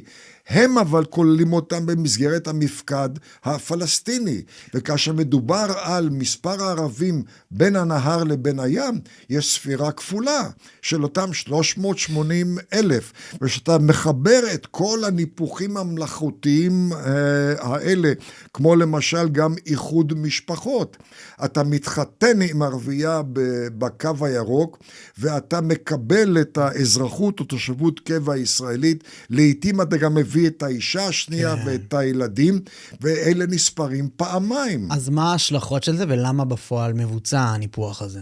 ההשלכה המיידית היא כמובן על הלך הרוח. אופטימיות מול פסימיות. כאשר אתה מקבל כל הזמן טפטוף של מה שאני קורא נביאי הזעם הדמוגרפי, השאלה היא של זמן, מתי יהיה רוב ערבי? לעומת המציאות שמראה שהרוב היהודי הוא מוצק. מה זה רוב יהודי מוצק? גם בתוך הקו הירוק. התחושה המקובלת היא שהערבים מתרבים בקצב מהיר יותר מהישראלים. מה לעשות? מ-2015 ועד היום, כל שנה, מספר הלידות הממוצע לאישה יהודייה גבוה מזה של האישה הערבייה. ואגב, לא רק גבוה מערביות ישראל וערביות יהודה ושומרון, אלא גבוה מכל מדינה ערבית, חוץ מעיראק ותימן. וכאשר מדובר על היקף הלידות, מ-1995 ועד 2025, היקף הלידות היהודיות השנתיות גדל ב-73%. כלומר, בשנת 2025, מספר הלידות היהודיות 73% יותר מ-1995. באותם השנים, היקף הלידות הערביות גדל ב-20% בלבד, לעומת 73% אצל היהודים. יותר מזה, ישראל היא מדינה ייחודית. מדינה ייחודית משום שבכל חברה מערבית ודאי, אבל גם בעולם הרחב, יש קשר שלילי בין רמת החינוך, רמת ההכנסה ורמת הפריון. ככל שרמת ההכנסה והחינוך עולות, מקובל במערב, מספר הלידות הולך ופוחת. לא בישראל. בישראל יש קשר חיובי בין רמת ההכנסה, רמת החינוך ורמת הפריון. ומה הסיבות לכך? וזה לדעתי הדבר החשוב ביותר. כל המחקרים מראים, בישראל, בין אם אתה שמאל או ימין, דתי או חילוני, נץ או יונה, רמת הפטריוטיות גבוהה מאוד, כמו גם רמת האופטימיות, כמו גם רמת הקשר לשורשים. וכאשר אתה אופטימי ופטריוטי וקשור לשורשים, אתה מביא יותר תינוקות לעולם. וכשאתה מביא יותר תינוקות לעולם, אתה למעשה משפר את הכלכלה לטווח הארוך, את המדע לטווח הארוך ואת הביטחון לטווח הארוך. האם זה לא הסטטיסטיקה משובשת בגלל האוכלוסייה החרדית, שמביאה הרבה יותר ילדים מהאוכלוסייה החילונית? אין ספק שהפריון החרדי הוא הגבוה בין כל המגזרים, אבל בשנים של הזינוק בדמוגרפיה היהודית, מ-95 ועד היום, עובדתית, הפריון החרדי הצטמצם, אמנם רק לידה וחצי, עדיין הוא גבוה, אבל בשנים של הזינוק היהודי, הפריון החרדי הצטמצם. מי שלראשונה תורם את חלקו, זה המגזר החילוני, שפעם היה בין 1 ל-2, והיום הוא בין 2 לבין 3 לידות לאישה. וזו הבשורה בישראל, וזה גם מה שמייחד את ישראל. אגב, ניפוח הנתונים הוא לא רק מהווה ניסיון להביא לפסימיות יהודית בישראל, אלא גם כן יש בצידו מחיר או בונוס כספי ובונוס של מים. אני יודע מקשר שלי עם רשות המים בישראל, שהרשות הפלסטינית מבקשת או דורשת כל פעם יותר ויותר מים. הוענקו למים בשלבים הראשונים הרבה מעבר למספר האמיתי. וכמו שאמר לי אדם אחד שהוא מרכזי ברשות המים, מאז שהם התוודעו לנתוני האמת, הם פסקו מלהיענות לדרישות הפלסטיניות להגדיל את מכסות המים. אבל ככל שהם מנפחים יותר את המספר של הפלסטינים, בין אם זה ביוש או בין אם זה עזה, הם זוכים ליותר סיוע מרשויות בינלאומיות, וזה משרת את האינטרסים שלהם. הבנתי עכשיו את הניפוח. חשבתי שזה גם עניין של בעצם כמו פסימיות ואופטימיות, גם לשדר אופטימיות לערביי מזרח ירושלים ויהודה ושומרון. נכון. אוקיי, כן. אבל אנחנו רואים אגב בקרב הערבים, ושוב זה נכון לערביי הקו הירוק וגם ערביי יהודה ושומרון, התמערבות. כן. הם יותר ויותר מקיימים דמוגרפיה מערבית, ופחות ופחות דמוגרפיה מסורתית ערבית. כן, טוב, מרתק בטירוף. אני רוצה שבגלל זמננו המועט, אני אשמח לחזור לענייני האקטואליה ברשותך. אני כן אשמח, נגענו כמה פעמים במעצמות הגדולות ביותר שמסתכלות על כל מה שקורה פה עכשיו. איך לדעתך הן רואות את מה שקורה בימים אלו? והאם יש שיחות שאנחנו לא מודעים להם בין המעצמות, דברים שכן יצאו או שלא יצאו לתקשורת? אחד הדברים שאנחנו רואים זה הבחינה של כוח העמידה של ארצות הברית. ועל זה משקיפות לא רק סין ורוסיה, אלא גם בעלות ברית ערביות כמו ערב הסעודית, האמירויות, בחריין, כווית, מצרים, ירדן וגם המלך מרוקו. הם מתבוננים משום שהם שבעו מרורים ממספר ניסים אמריקאים שהפגינו הבנה למשטר האייתולה והפעילו לחץ על בעלות ברית ערביות כמו הנשיא אובמה, כמו הנשיא ביידן.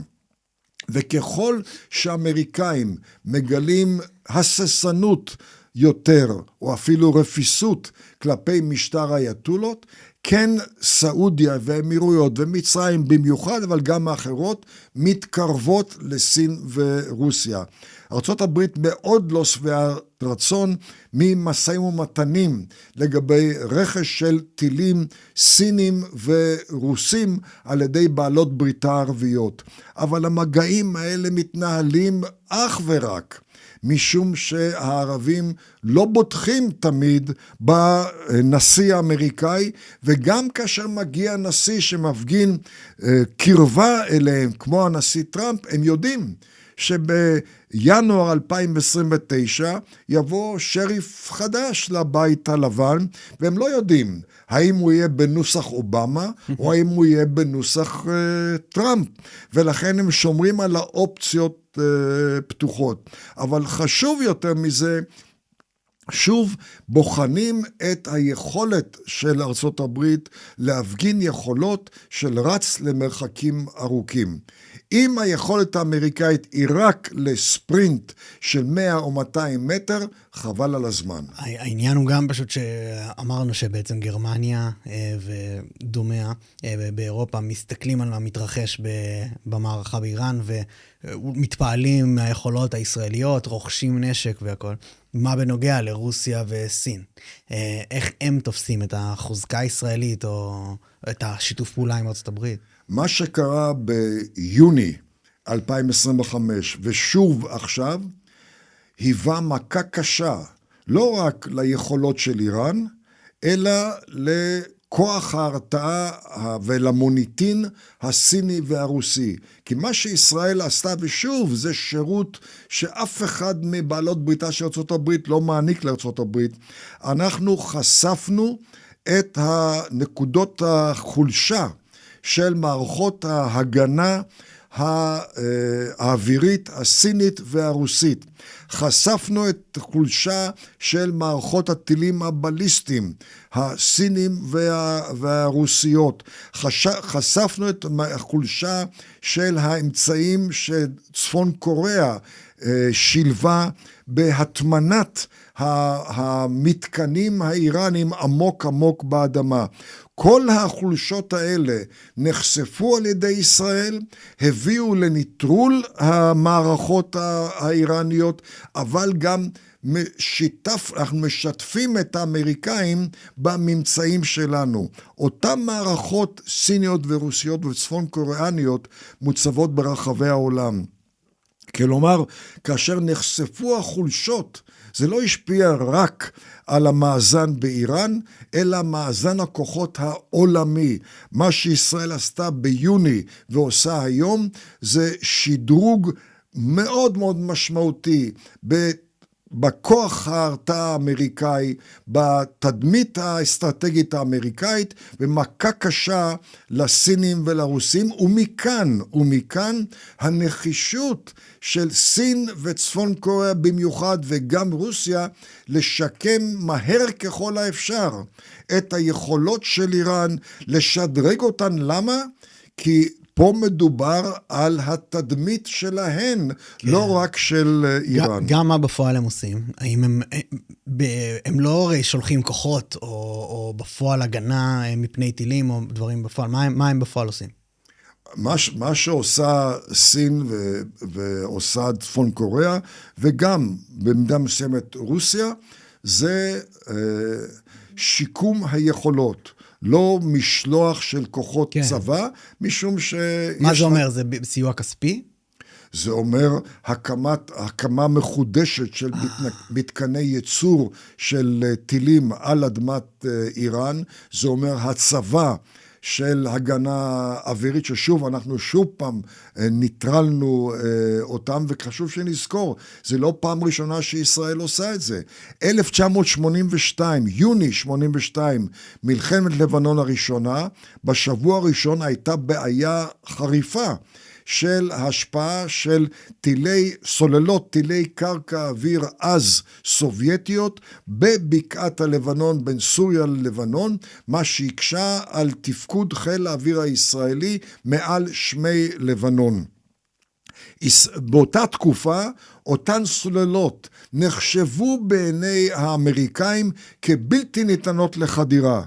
ישראל פיתחה שיטה, במיוחד זה היה בעצם אדם אחד שהוביל את זה, אביהם סלע, בעל מוח מאוד מאוד נדיר, והוא פיתח שיטה שאפשרה את ריסוק אותן סוללות. היו שם 20, את כולן אנחנו השמדנו בניגוד לציפיות של האמריקאים, ובאותן יומיים של קרבות, היום הראשון של הרס הסוללות, ואחרי זה יום נוסף, קרבות אוויר הגדולים ביותר מאז מלחמת העולם השנייה. כן. הפלנו 80 מטוסי מיג סובייטים בשירות חיל האוויר הסורי, אף מטוס שלנו לא הופל.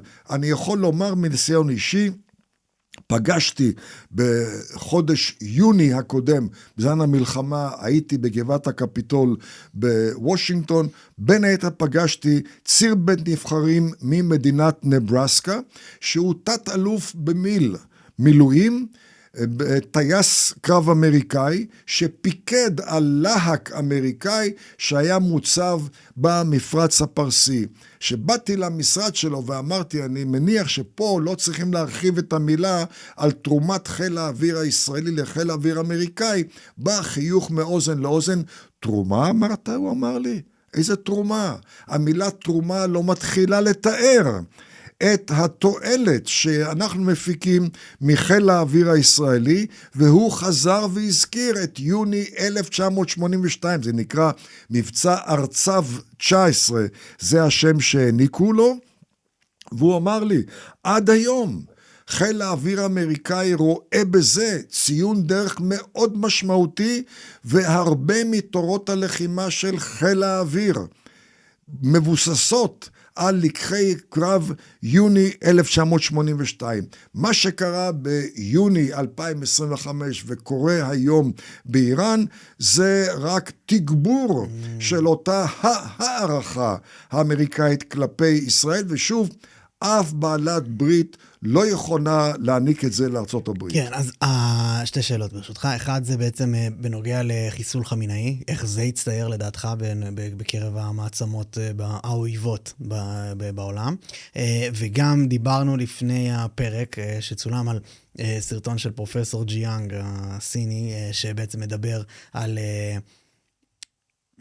שהוא חזה את כך שטראמפ ייבחר, ושטראמפ יצא למלחמה באיראן, והוא גם חזה את כך שארצות הברית תפסיד במלחמה הזאת, ויש סדר עולמי חדש. כמה זה בפועל תרחיש הגיוני? אני ראיתי אותה תחזית, אותו סרטון, אותו ראיון, סליחה, ואני חייב לומר שזה היה ראיון שהבליט עד כמה האדם, אין ספק, החכם והמוכשר הזה, לא מכיר את הזירה האיראנית, לא מכיר את משקל האידיאולוגיה בהוויה של משטר האייתולות, ולא מכיר את המחיר שיגבה מהאנושות כולה, אם אכן לא יהיה שינוי משטר באיראן. כלומר, מה שאני טוען הוא, אין לארצות הברית את הלוקסוס של אפשרות לא להצליח במשימה לשינוי משטר.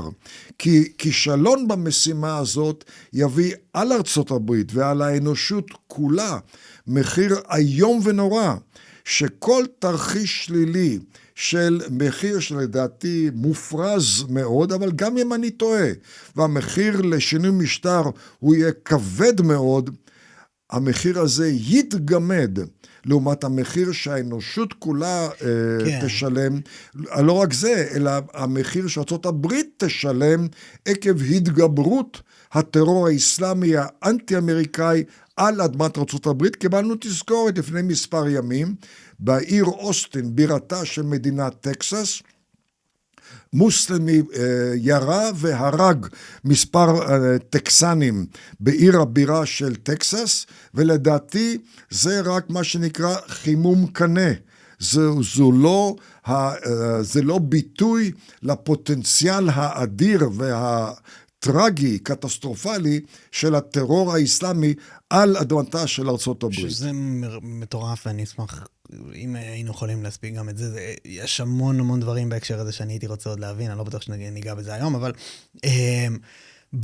בהקשר של בעצם חיסול חמינאי, אני מנסה להבין מהדברים שאתה אומר גם את הקשר של איך מפילים משטר. כי חיסול חמינאי, אתה יודע, חיסולים ממוקדים ככל שהם יהיו גדולים, הם לא מחסלים את כל המשטר כולו.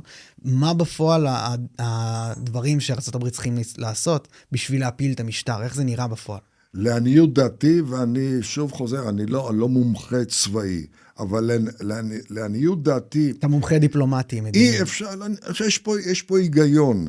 אי אפשר לשנות משטר באופן מעשי, באופן יעיל, אם אתה לא עוקר אותו מן השורש. אבל איך בפועל עושים את זה? עקירה מן השורש מתחילה בתשתית החינוכית. כן.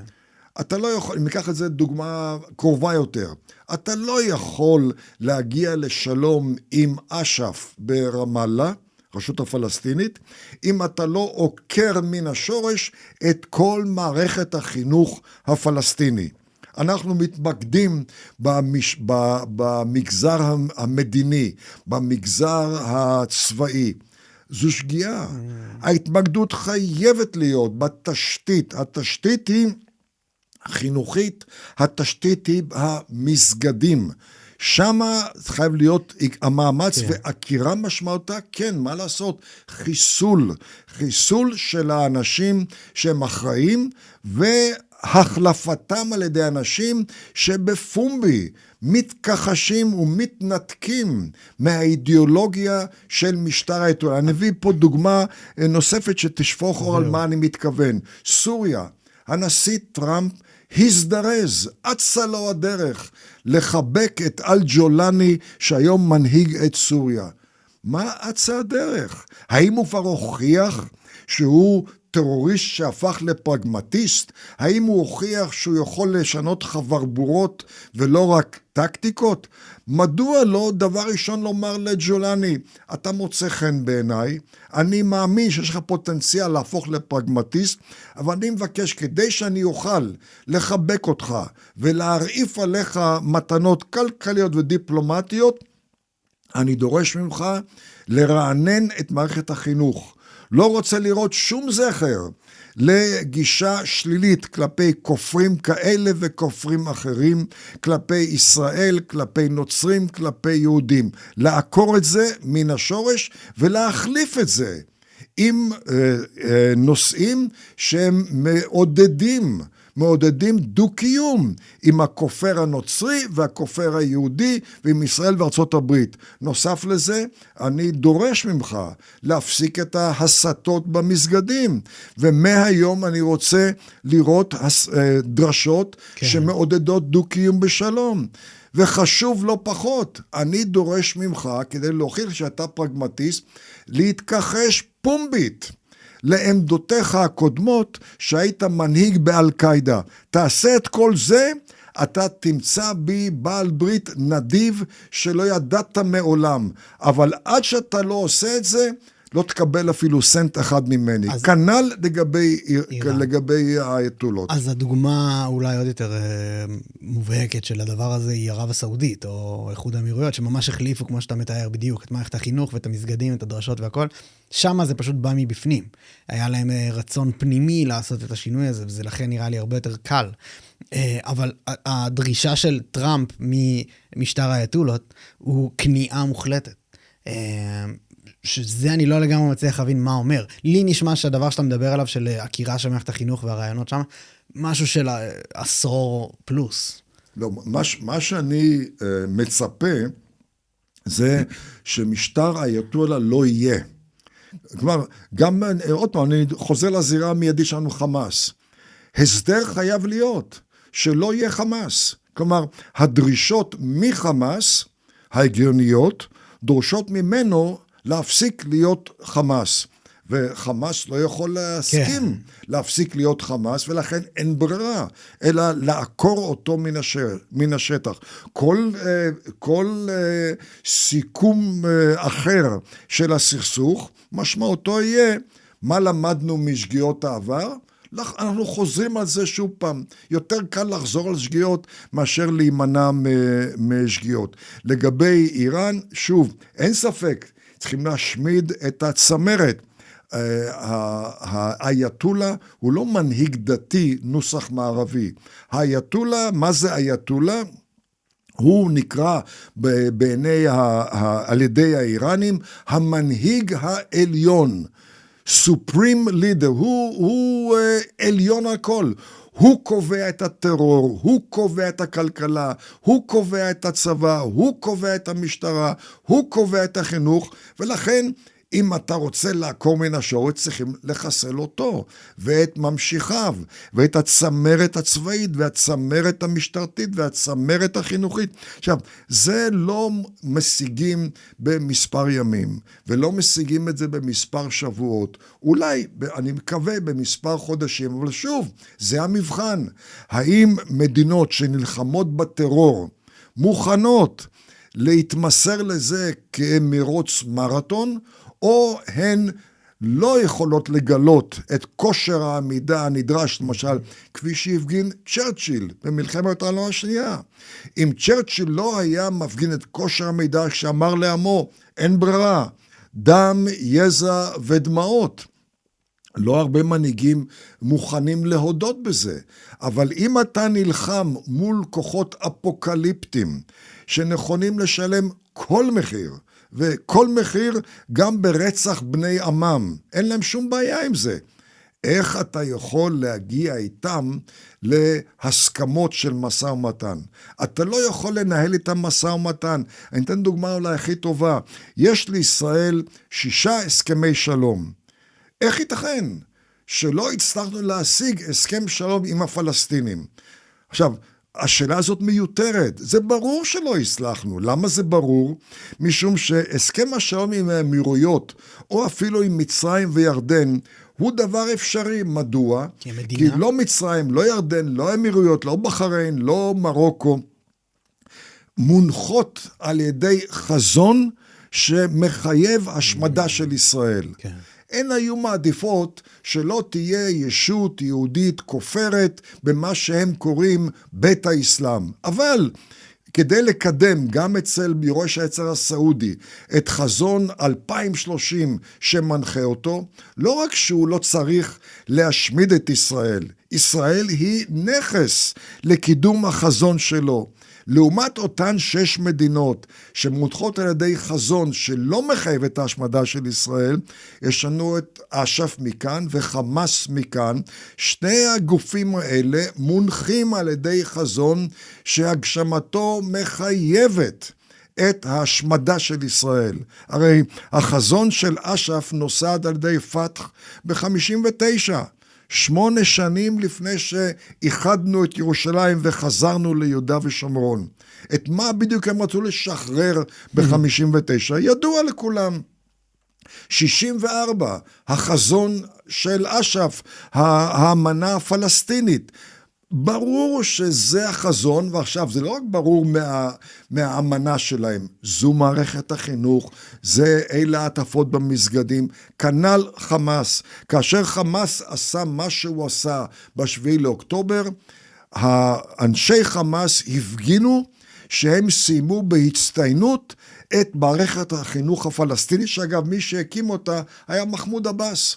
מחמוד עבאס היה סגנו של ערפאת ב-93 אחרי אוסלו, והוא הופקד על התפקיד להקים את מערכת החינוך הפלסטינית. ומה שקרה ביום הטבח באוקטובר 23, זה בדיוק לפי ספרי הלימוד של מערכת החינוך הפלסטינית. לכן, אני חוזר עכשיו לזירה האיראנית, אתה לא יכול להגיע להסכם עם גוף שמחויב לפי אמונתו האפוקליפטית, שהשורשים שלה הם מהמאה השביעית אגב. מה זה היסוד לכל האידיאולוגיה של האייתולות? שנת 680, קרב קרבלה, שם התחיל הקרע בין הסונים לבין השיעים, ולכן חלק נכבד באידיאולוגיה השיעית הוא השמדה של המשטרים שהם קוראים להם המשומדים הסונים, ואחרי זה להכריע את הכופר המערבי. שמה לדעתי לא מנהלים משא ומתן, שם מכריעים, בניגוד למצרים, ירדן, מרוקו וכו', שם יש מקום למשא ומתן. טוב, מרתק, אנחנו ממש הגענו עד הקצה. אני אשאל אותך שאלה אחרונה שמאוד מרתק אותי מה דעתך לגביה. מה אתה צופה שיקרה גם ב-midterms, בבחירות ביניים, וגם בסוף כהונתו המלאה של דונלד טראמפ? לאן אתה חושב שדברים ילכו, לפי גם מה שאתה רואה בשטח? אין ספק שהמין האנושי הוא בגדול בלתי צפוי. המין האנושי לא מתקדם או לא נסוג באופן לינארי. יש עליות וירידות וימינה ושמאלה. זו מהותו של בן האדם, כנ"ל גם לגבי ניהול מלחמות. התקווה שלי מבוססת והאופטימיות שלי מבוססת על העובדה שהנשיא טראמפ זז באופן מאוד משמעותי מהנטייה השורשית שלו לראות את העולם דרך משקפיים עסקיות. סכסוך עם האייתולות הוא סכסוך עסקי. סכסוך עם החות'ים הוא סכסוך עסקי. הוא זז כברת דרך מאז. האם זה אומר שהוא ממשיך לנוע עד להחלפת השלטון, כמו שהוא הכריז, אני מקווה. הכיוון הוא בהחלט כיוון של החלפת השלטון באיראן, שלדעתי זה תנאי לרגיעה בגזרה הזאת. אבל אי אפשר לזלזל גם בנטייה הטבעית שלו, אבל גם לא בהשפעה של חבריו הבדלנים, שאחד מהם הוא בנו. דונלד ג'וניור הוא פעיל מאוד בין הבדלנים. ראש הסגל שלו היא פעילה בין הבדלנים. שלמיטב הכרתי זה אומר כמעט אקסיומטית, הם לא מבינים, לא את העולם הגדול וודאי שלא את איראן. אבל מול, ואגב יש גם ביניהם, תורמים מאוד נדיבים, ואני מדבר פה על מאות מיליוני דולרים שהם השקיעו, אותם בדלנים, בייחוד משפחה אחת, משפחת קוץ', מאות מיליארדי דולרים במסעות הבחירה של הנשיא טראמפ ושל מועמדים לבית הנבחרים והסנאט הרפובליקנים. מולם יש את ההשפעה ההולכת וגוברת של חוגי הצבא בכלל, ופיקוד המרכז בפרט. וכאשר הנשיא טראמפ מאזין להערכות של פיקוד המרכז האמריקאי, מזרח תיכון, מפרץ הפרסי, זה פחות או יותר העתק הדבק ממה שהוא שומע כבר שנים מראש הממשלה הישראלי, ושמע עד לאחרונה ממי שהיה שר רון דרמר, שהייתה לו דלת פתוחה לבית הלבן. ומה שהוא שומע מהם מתקבל באמינות, כי הוא מבין שפיקוד המרכז זה לא זרוע של השדולה הפרו-ישראלית, זו לא זרוע של גופים יהודים או פרו-ישראלים, זו זרוע מקצועית שמה שעומד לנגד עיניה זה האינטרס האמריקאי.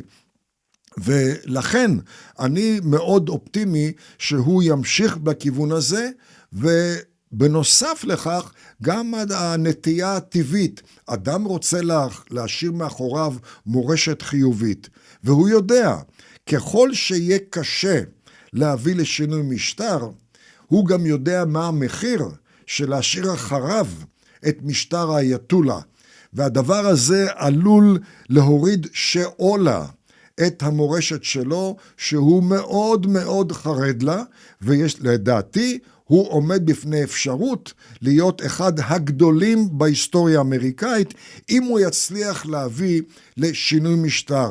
ופה רק משפט אחד ארוך, שינוי משטר משמעותו, שהחרב של משטר האייתולה מוסרת מהצוואר של ערב הסעודית, של כווית, של בחריין, של כל מדינה ערבית פרו-אמריקאית. משמעותו סיכוי סביר מאוד להרחבה של מעגל השלום או מעגל היציבות. יותר מזה, איראן עצמה עשויה להצטרף למעגל הזה על המשמעויות הכלכליות והמדיניות והצבאיות, יחד עם בלימת סין, בלימת רוסיה. כל זה לדעתי תלוי באותו ציון דרך, האם כן יהיה שינוי משטר או לא יהיה שינוי משטר, ואני חושב שזה ישפיע לטובה על ההחלטה של הנשיא טראמפ. יורם אטינגר, תודה רבה, היה מרתק בטירוף. ממש ממש תודה. תודה רבה לך.